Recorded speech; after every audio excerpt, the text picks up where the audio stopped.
Bonjour tout le monde. Vous me direz encore une autre vidéo sur le remplissage de petites bonbonnes de propane. Oui, en effet. Mais dans celle-ci, je vais tenter de faire intervenir l'aspect scientifique du processus. Voici donc la bonbonne de 20 livres, environ à moitié pleine. Une petite bonbonne dans laquelle il reste environ 2,5 onces. Une bonbonne coupée qui m'a permis de déterminer le volume de ces petites bonbonnes et l'adaptateur qui permettra le transfert. Avant de procéder, allons voir la théorie. Le propane a une température d'ébullition de moins 44 degrés F, moins 42 degrés C. Donc, afin de maintenir la majeure partie du propane dans une bonbonne sous forme liquide, il faut le maintenir sous pression. Cette pression variera selon la température dans ce contenant. C'est ce qu'on appelle la pression de vapeur. Le présent graphique illustre la variation de cette pression de vapeur en fonction de la température. Donc, pour notre petite bonbonne qu'on met au frigo en attendant de la remplir, la pression de vapeur est de plus ou moins 44 PSI. La pression de vapeur de la bonbonne de 20 livres, qui se trouve à une température d'environ 90 degrés F, 32 degrés C, est de 150 PSI. C'est cette différence de pression de 106 PSI qui fera le travail. Cette feuille de calcul permet de déterminer le volume de propane transféré en fonction des variables connues. Sans aller dans le détail de ces calculs, on voit que le poids de propane dans la petite bonbonne devrait être de 13,7 onces une fois les pressions équilibrées.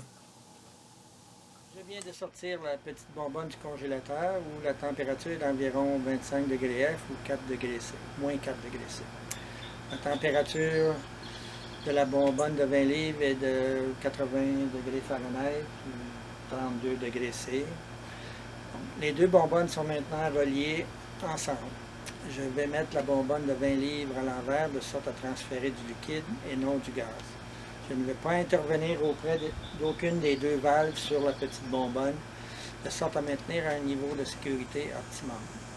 Je vais fermer la valve sur la bonbonne de 20 livres lorsqu'il n'y aura quasiment plus de chuintement provenant du transfert. Action, et ensuite nous irons voir ce que la balance dit.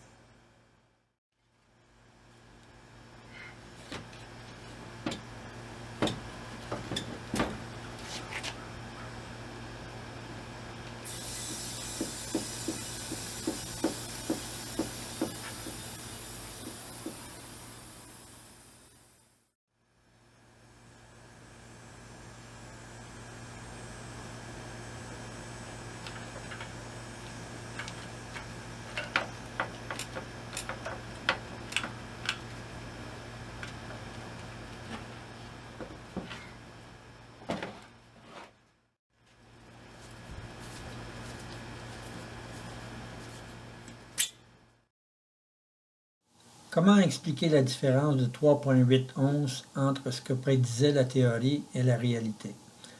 Je crois que c'est dû au fait que la température réelle du propane dans la boîte du pick-up était plus grande que 90 degrés F ou 32 degrés C.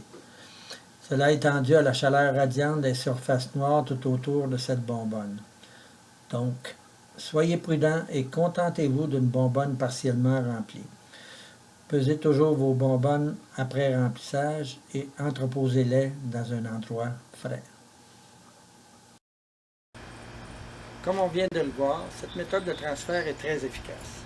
Il est cependant facile de remplir la petite bonbonne au-delà de sa capacité nominale de 16,4 onces. Donc, lorsque la différence de température est grande, diminuez le temps de transfert. Dans ce cas-ci, le temps idéal aurait dû être autour de 50 secondes. Je vous invite aussi à regarder mes autres vidéos. Bon été en sécurité à tout le monde et merci de votre écoute.